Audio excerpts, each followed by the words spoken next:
Okay, welcome back to the boat shop.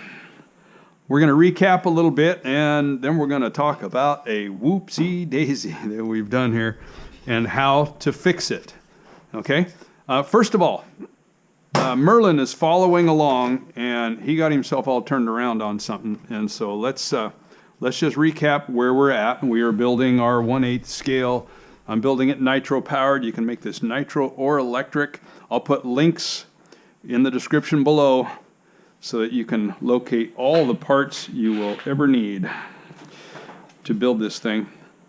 I'm going to try to turn my head more slowly. Someone mentioned that this head-mounted GoPro makes you dizzy, and if you think it makes you dizzy, try being me. Okay, this is our side piece, what you would call the non-trip, that somebody else pointed out is not a non-trip, it's actually just a trip. I thought that was funny. Some of you guys don't know what that means. The non-trip section of a hydroplane is this here. And normally there's a tapered area here before this sidewall. There is not on this design. This is a John Stoddicker design, the original design of the real boat. And John liked just using chunks of plywood, and he just made, he just stuck flat pieces on all over the place. So, which I love because it makes it really easy to build these things. So this is the left side trip, which is awesome. And we're just going to lay it back in the original profile that still exists, hopefully, on the framing that the kit parts came with, just so that we can look at what we've done. I'm going to line up the bottom here, because this is about the only part of it we've left alone. And you'll see, can you see where it fits nicely in here? Overlaps here because we've added this section on already. And now you can kind of see how much of this has been sanded away. And you'll recall we did that because we shifted the original profile, which is this piece, forward because we're bringing the cowling forward. So if I move this back 1.5 inches, so I'm laying the original profile to the front of this piece, all this should line up. So let's, here we go. And I'm not going to deal with tremendous precision here because, gosh, that one's hard to read. But we're going to get in the neighborhood and I will make my point. Okay, so we've shifted about 1.5 inches. This profile forward, so this piece rearward. Line up the top here. Bring this point right here up to it because that's the one spot we left alone on the front. And now, do you see how that fits? 100% flawless? No. Very close? Yes. Does that make sense? You can see now we're kind of more or less where our bullnose should be.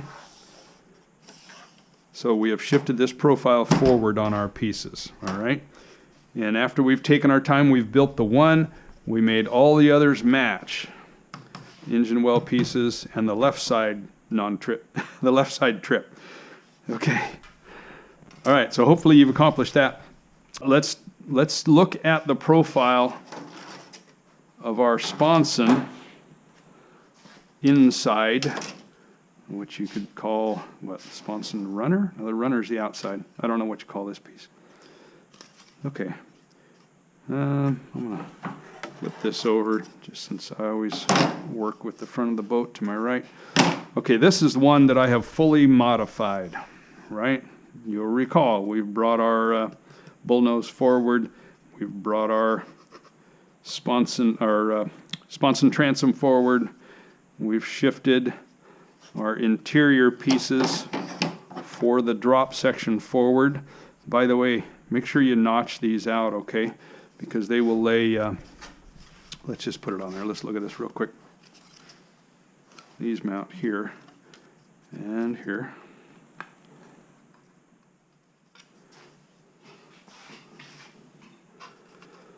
And we'll put this guy on for the umpteen bazillionth time. You're going to do this over and over and over.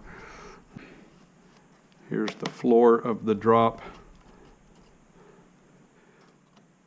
When we're nearing the end here, we're going to cut a drain hole right here.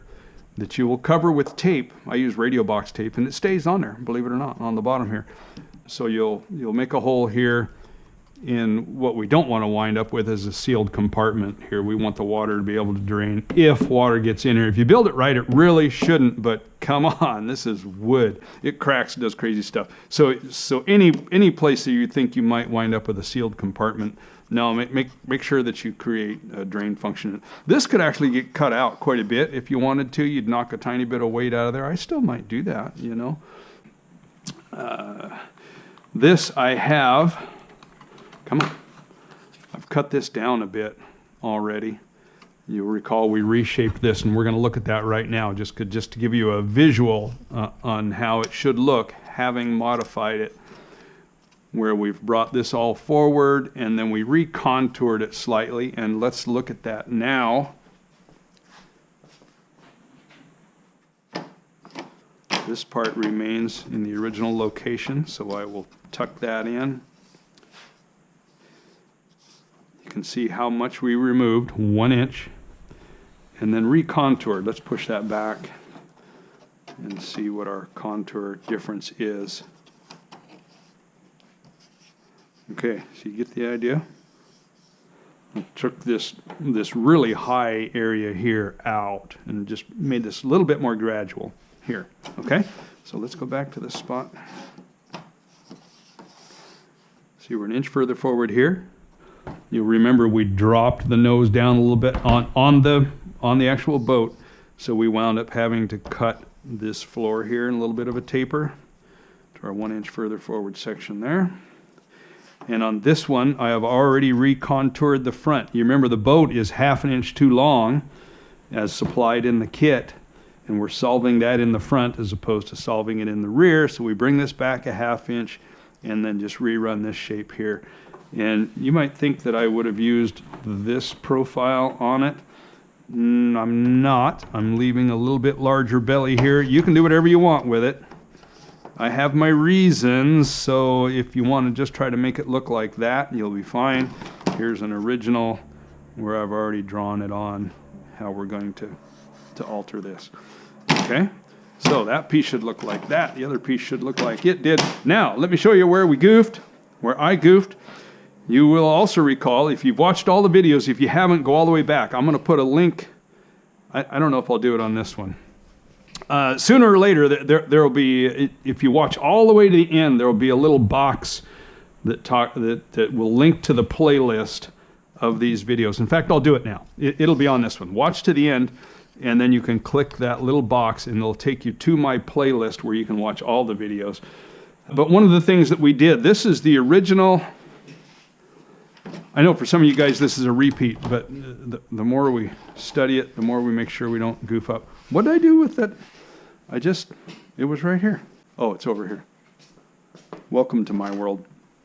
Okay, so the original design as made by Mike at ML Boatworks. I'm going to remember that's there. For the non-trip piece, has this bullnose on it.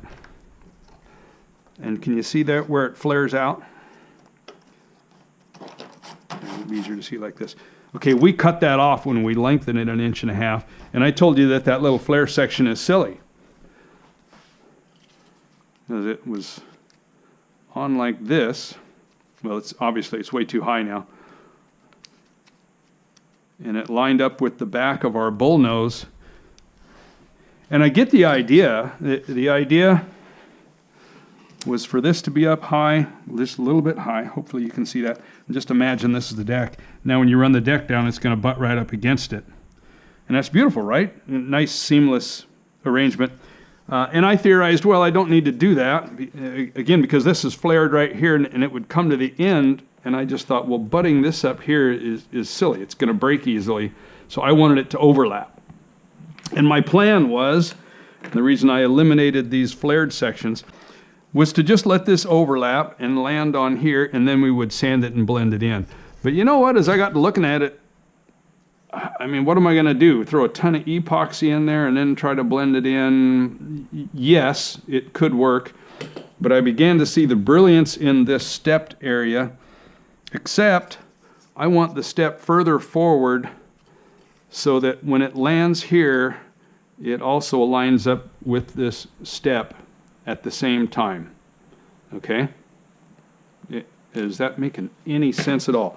We're going to do it. Okay, so you're going to see it happen. So I'm going to try to explain. I'm going to try to explain how I'm going to fix it, and then I'm going to fix it. So stick with me on the video and you'll see.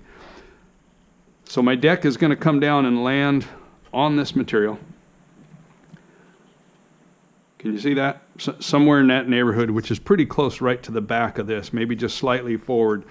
Take a look at yours. Yours might be just ever so slightly different one way or another, but find out where this is going to land. Again, yeah, it's just slightly forward of the back of the slot that the bullnose is going to tuck into. So I want my bullnose, when I build it and when I sand it and I shape it, I want it to have that raised section there.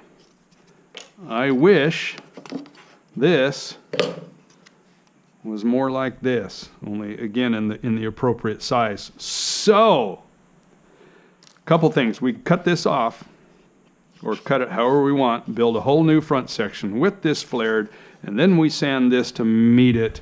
Or, since I'm lazy and I don't feel like doing that, I think I have a solution where we will create a template in the shape we want it to have, and we will just use a little dab of Star Bond and tack it on here, and then we will sand to that shape, pop it back off, and we should have what we're after. How are we going to create that template? I'm glad you asked. Take a piece of this scrap material, something's got a relatively flat back on it. We're going to lay it here. We're going to use our main template piece. Doesn't have to be particularly lined up with anything. Just going to clamp it so it kind of stays in place. I'm going to lay this underneath it, lining up about in that area where I want that flare to be. You remember as we were sticking it on here, my deck is going to land just slightly forward of the slot, so I'm going to set it, I don't know if you can see that, just slightly forward of the slot. That's where I'm going to want my flared area to be. Let's clamp that. All right, this is going to work. I just know it is. I'm going to take another piece of this 16th material. Oh, by the way, let's talk about that. I'm going to use 1/16 on this upper deck, the thickness, or 1.5 millimeter is roughly the same thing. I'll probably use 1.5 because I've got big sheets of that, and it's really beautiful stuff. There'll be a link in the description. It's called Finish Ply. I order it from Aircraft Spruce. I'm sure you can get it from other places. But it's very close to 16th, and it has just a really wonderful finish, so it's really pretty and fun to work with, and expensive. But so it's roughly 16th, so I have a piece of this 16th, and my theory is, since this is holding in place and this is holding in place, I can just draw around it. I really have no idea if this is going to work. Oh, it's scooted. It did not work. I have failed. I'm sure it's fine, but I could just flip it over. Hey, let's try that. Oh, let's clamp this better. One more clamp. Sorry, you're getting dizzy. Moving slowly, being careful not to turn my head rapidly. Gosh, look at that sun. Oh. Okay, we're going to hold it here. Now, theoretically, it should have a little bit more stay putness. Okay, that's where I want my flared section. Clamp it. Draw around it. It's going to work. Let me see if things are staying. Yes, they're kind of staying. Okay, focus. Focus. Oh. Whose idea was this? It's working. It's working. Look at that. Part of it looks terrible.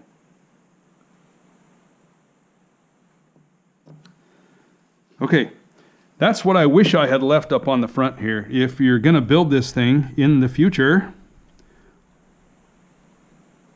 build this piece like that. Oh, we need to mark our slot here. carefully. Okay, let's make that piece and see if it looks the way we want it to look.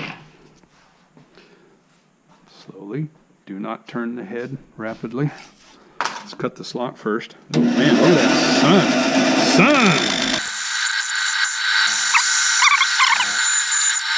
sun! Someone's gonna get hurt here. And I don't think it's gonna be you. What do you say we sand that the rest of the way? And we gotta do this again. We're gonna make 2.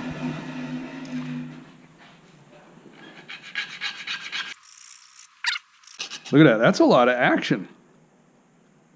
Attaboy. Oh, he's such a good dog. Okay, yes. Let's get rid of those little hairies. Maybe.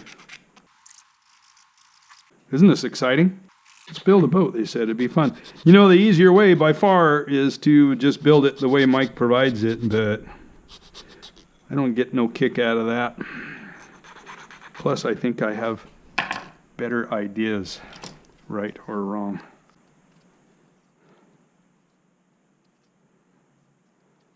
Okay, I don't really like it. It's crooked.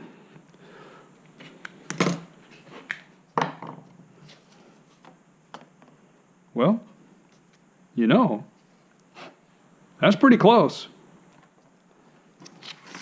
So we bring our deck down to that now, and it hits really nice.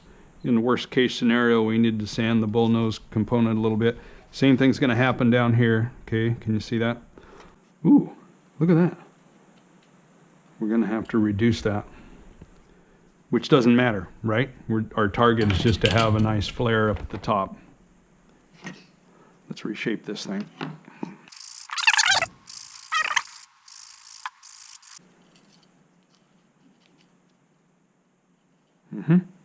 Look at that. Oh my. Okay. That's our new shape. Now, clearly there's not enough material, so what are we going to do?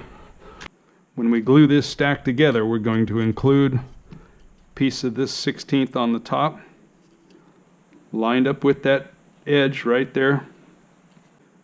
And I'm going to include these 2 pieces on here. This is just some of that scrap material, right? I just cut a couple strips, same length. Most of it's going to get sanded away. There's just going to be a little bit of it that remains that creates that lip for us. Okay? Go make another one of these. Then we're going to glue all this stack together and clamp the heck out of it and just set it aside without this on there. And just set this aside and let it set up. And tomorrow we'll come back. A little dab of CA to hold this on the end. And we'll go over to our belt sander and sand this profile into it. Okay, does that make sense? Even if it doesn't, I'm going to show you. We're going to do it right now. Here we go. Okie dokie. Can we talk here? So it's the next day, and I was coming out here to show you guys how to mix up small batches of epoxy so you're not wasting a lot with those big pumps on your West systems. And I wasn't feeling it, you know. I'm like, something's wrong, something's not right here. And here is the thing. It's funny because Merlin figured this out at the very same time. Well, I don't know if it was the very same time. Anyway, he messaged me while I was sitting here as I was thinking, oh. So here's the thing. All right, so what we've talked about in this video is how we want the deck to land on the bullnose above and below here, right? And so we made our piece here that we're going to use as our template to sand and shape the bullnose. And the idea was then we'd come back later and install our decking. It was going to land beautifully here. And we'd install our floor and it would land right up in here. Ah!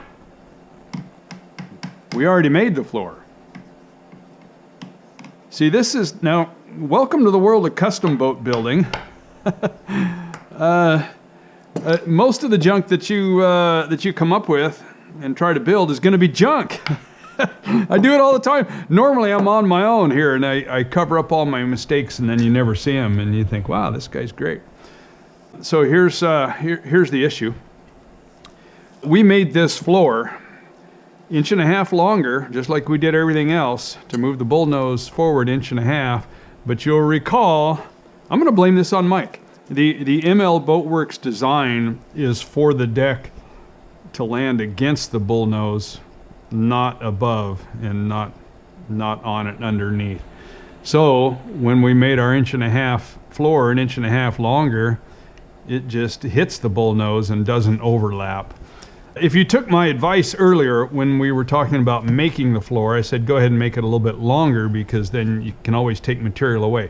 If you were really listening, if you took that to heart and you made it quite a bit longer, you're in good shape. I did make mine slightly longer, and should have taken my own advice and thought, well, make it a lot longer. And can you see this area right here? It does overlap. It's really slight, and it's enough. But what if you were just kind of going by the book and you made it 1.5 inches longer in your situation, where these go in and seat, and your floor now just comes to the edge of the bullnose? What are you gonna do? I'm going to do it to mine so that you can see how we're going to solve it, and that it will work fine. But if you do have an overlap like this, you're good. That's enough. It just really needs to hit there. And then when we epoxy this, we're going to put nice fillets in here and stuff. It'll be plenty strong. But when you do use your piece here to sand your bullnose, you're going to want this lip to be further back. So when you add this extra piece on here, you want to add this on the bottom part to whatever point, whatever amount of overlap you have, so that it can come hit that. And see, I could install this right here and sand to that and put it together, and it would land there and it would be just fine. But again, what if you've been trusting me and you made it precisely 1.5 inches longer, and it's set back slightly from the end of the engine well pieces, and it just hits the end? How are you going to solve it? Two ways to go. One is make a whole new floor and add 1/8 of an inch, right? And it's not necessarily wasting a whole bunch of 1/16, because you can always use this on other builds. Hopefully this doesn't totally scare you away. Or plan B is we move the bullnose back 1/8 of an inch.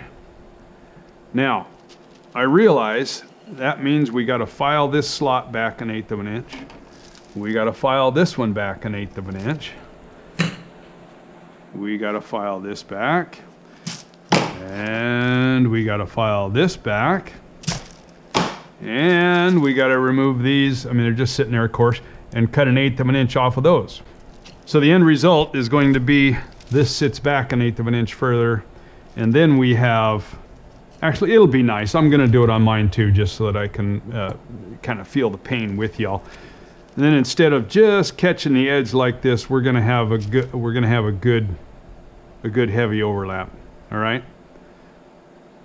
And it'll be fine. Yeah, I know you're saying we're going to stick this on there. There's going to be a gap there at the front. No, nobody's ever going to see it. and we're going to fill that with epoxy when we glue this all together. It will not know the difference. Yes, you will have to sand and reshape this. This whole setup here is going to move back that 1/8 of an inch. So what? You know, it's not like it's a big deal.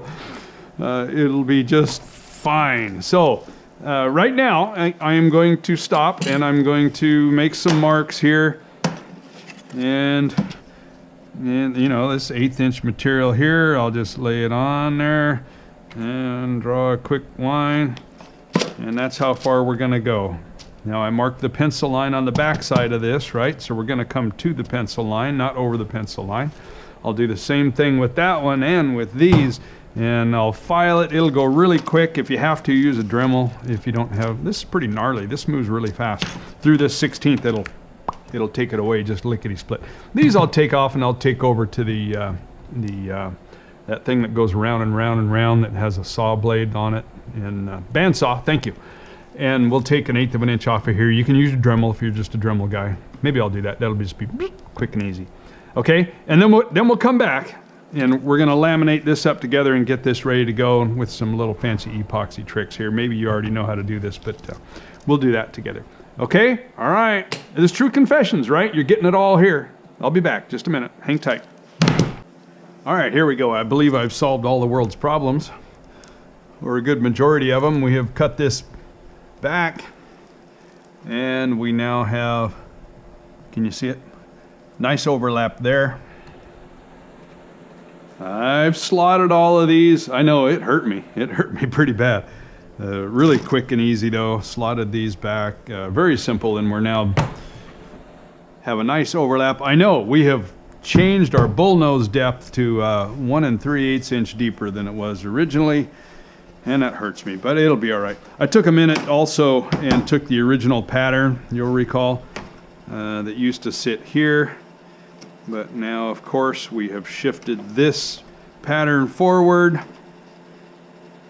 And I took a moment with one of the pieces and made it line up really nice again. Had to do a little bit of sanding. When we moved this back, of course, we went into a wider area. And so it just needed to be reshaped ever so slightly, and matched that with both side pieces here and both the engine well pieces, lined everything up, clamped them all together, reshaped it until it fit into there really nicely. Okay, so these pieces are ready. I reassembled it and made sure that everything lines up and works well. It was very quick. It's embarrassing to confess, but there we are. Now we're going to do some epoxy work. Finally, oh boy, we're gonna create our bullnose. Gloves are on because I'm gonna be dealing with a lot of wet epoxy. I scribble on every area where I want to apply epoxy, and no scribbles where I don't. I don't want any on this forward area on the top and the bottom piece.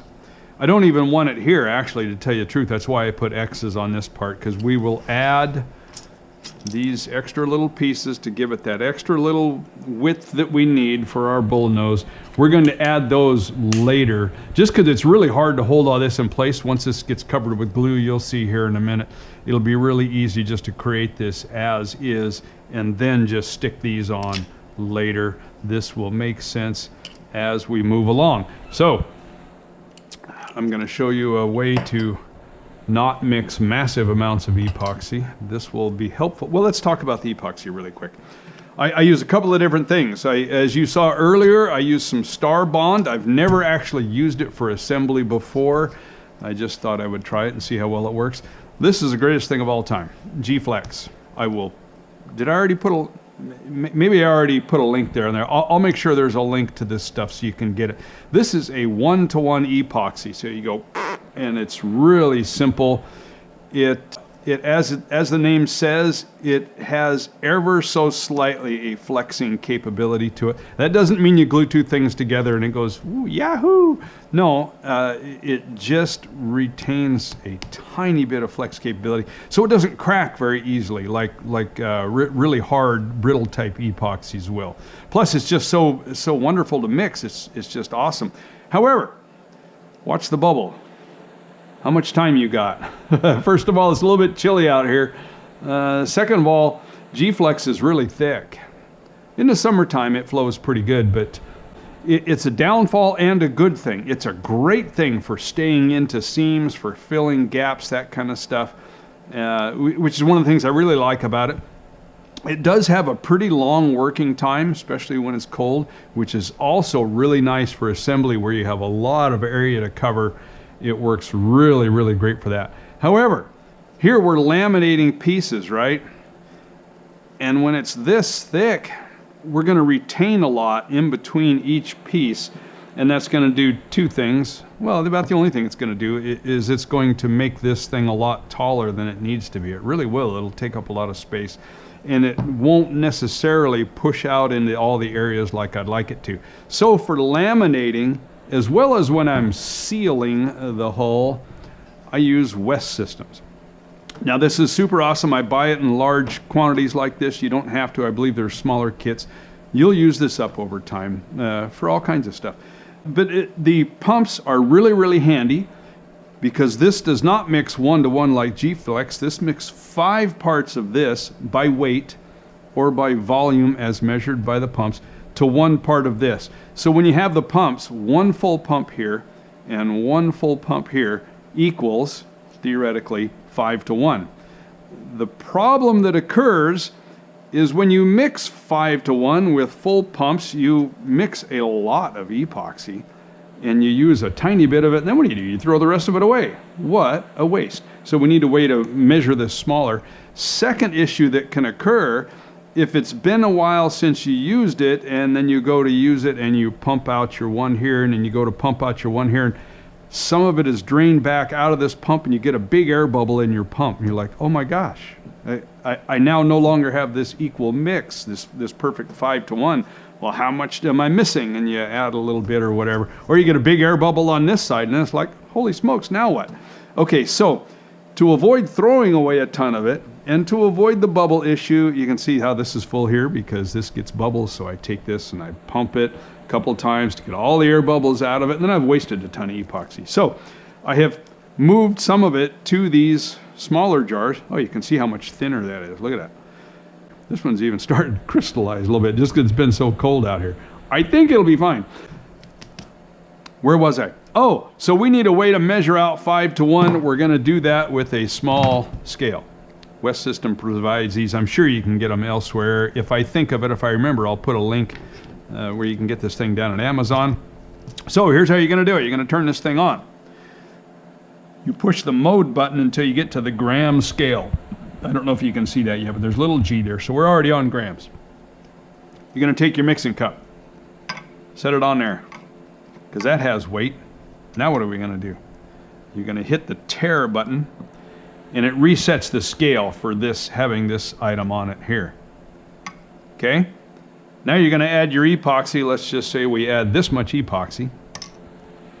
1.3 grams. I'm sorry, hardener. We're going to start with the hardener. That's the colored stuff. That's the small can because we want 1 part of this and 5 parts of that. So we have 1.3 grams. How do we get 5 of those? We could take 1.3 and multiply it times 5, right? Oops, 1.3, multiply it times 5. We got 15, carry the 1, 6.5 grams. Okay, now if we took this and started squirting until we got to 6.5, that would not be correct because we're measuring both the hardener and then moving to our 6.5. So we wouldn't get there. It's actually the 6.5 plus 1.3, which would be 7.8. Or you could tare this now and then add 6.5. Or, again, we could just use our total of 7.8, a little bit quicker way to get there. Tare it. Throw that in, 1.3. Now multiply that by 6. No matter what this amount is, multiply it by 6. That's 18. Carry the 1, 6, 7, 7.8.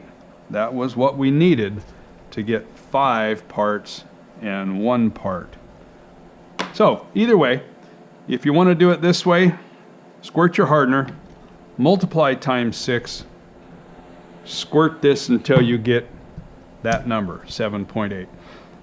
Or, again, you go here with your hardener, 1.3, tare it, multiply it by 5, and now add 6.5.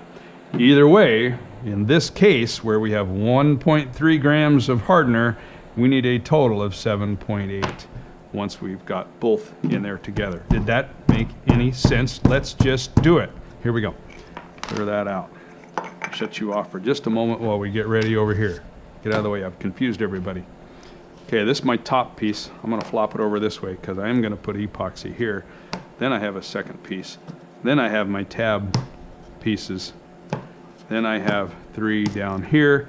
This one I'm not going to put epoxy here yet. Okay, like that. Here we go. How much are we going to need? I really don't know.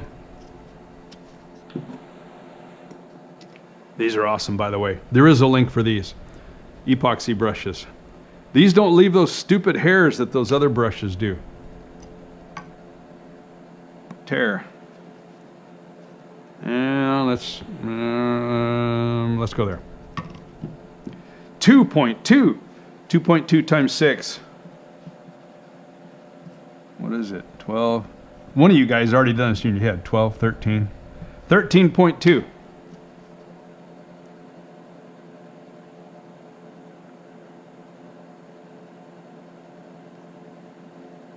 I have made way more than I need. Here I was gonna try to save. 13.2. Oh, I went a little over. That is okay. Shut you off. Yeah, I don't need all that. So I'm gonna waste some anyway, but not near as much as I would have had I shot a full pump of that and a full pump of that. Okay, all right, so I'm just trying to make a point here. Truth is, over the years, I've probably thrown away a good 50% of the epoxy I've ever mixed. Certainly in the West systems, because whenever I'm using it, I'm guessing, you know, like I'm going to seal the hull or something, and so I mix up a whole bunch of it, and then I realize I've done way too much. It's okay. Did I do that math right? 6 times 2.2, 12, carry the 1, 6 times 2 is 12, 13, 13.2. We have done the right thing. Okay, here we go. And we're going to spend a minute doing this just to make sure. Kind of scraping the sides because that the epoxy will stick there, and then if you run your brush across the side and you wind up picking up just raw epoxy that didn't mix into any hardener, you will regret that later. Okay, I think that's pretty good. Get you out of the way. I really don't want any more glue on that than I've done already historically. Oh, this is going to take a long time. So I'll just come back to you here in a minute once I get most of this applied and show you just kind of a nice way to go about clamping it. I'm going to try not to put a whole lot around these areas. I'm going to run that fairly thin there just because I don't want a whole bunch of epoxy to ooze out into that groove. Doesn't really matter. We'll go back later and sand that groove out. So it's not a big deal. And you're going to find, once you've applied epoxy on each one of these, before you go to lay them together, you'll come back and look at it and you'll see that the epoxy has soaked in thoroughly, because it does. That's what I like about the West systems, how thin it is. It does dig deep down into the pores of the wood, which is nice. Oh, I love how the wood starts to look when it starts to take in that epoxy and it colors it. But all right, so goodbye, go away. I'm going to finish applying epoxy and then I'll be right back. Still in this video. Don't shut the video off, you'll miss it. Okay, talk to you in a minute. All right, check this out. Almost done. See, look here, you can see some areas look almost dry. Because what I did was I applied the epoxy on each side of all of these pieces, except the very top and the bottom where I didn't want to apply it yet, you know what I mean? And then I came back to the start and looked at them, and a lot of them are fairly well dry like this. If I tried to laminate another piece that looked like this onto this, there's not enough epoxy there. So you're reapplying to stand up on the wood over top of all that stuff that already soaked in, and I have used almost all of that epoxy. Come on, who's your daddy? Who's your daddy? You and me both. We thought that I'd mixed up way too much. Truth is, this is dandy. So this is second application here. Kind of sort of standing it on there. Somewhat fairly heavy now. Doesn't matter what happens if you overdo it. No big deal. It's going to push out, and that's the beauty of this this West system, because it's thin enough to do that. Hang on, I'll try to move quick here. Maybe I'll fast forward you.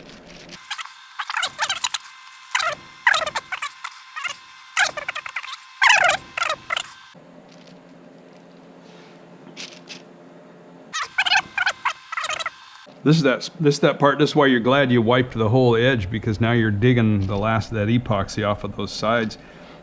If you don't wipe that carefully with the stir stick while you're mixing it, that'll just be resin sitting there with no hardener.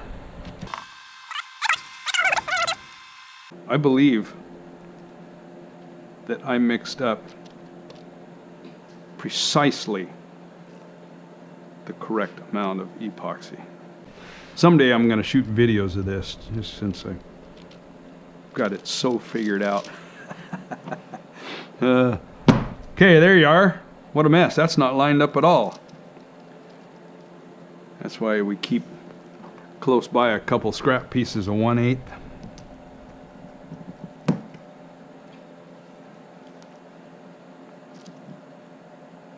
Kind of sort of like that. Let's go up here on a nice flat surface. See, look at this. It squirms around like crazy now, so you got to take a minute. Try to get it all lined up as best you can. Yeah, we're going to sand the heck out of it and all that. So what I really want, I'm going to go ahead and mess it up just so that you can see. See, these things can shift side to side pretty dramatically. I really want to try to avoid that as much as possible. Because when we clamp our Sponson sides to it, we want this straight. I think that is pretty close. I'm going to pull it over here to the edge just so I can get a good look at it and say yes, it is good, or no, it is not. I think that is decent, and it's still going to try to squirm all over the place. See if I got you. I think I got you. And it'll still move. That epoxy acts like a really nice bearing surface until it sets. Yeah, that's pretty square.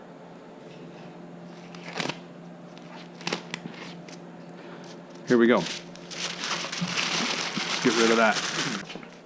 Clamps. Carefully, because you don't want to hit it and wiggle,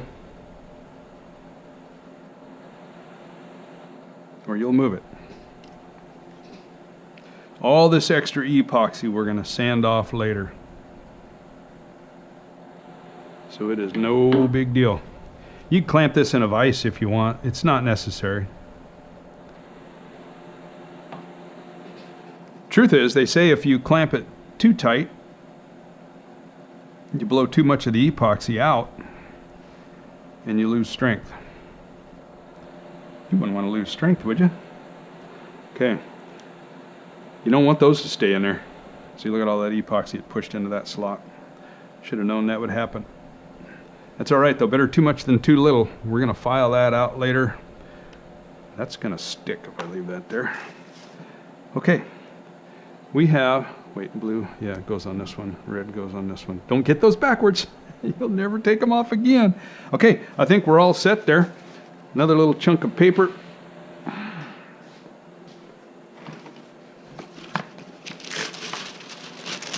I'm really not keen on gluing that to the jig.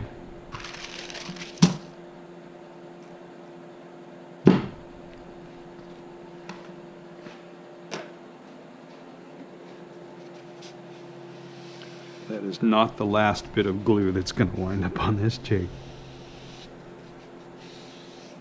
Okay, there we go. After that sets, I'm going to come back. We'll stick these pieces on, and I'll show you how we sand it to shape. Simple. Okay? Stick around.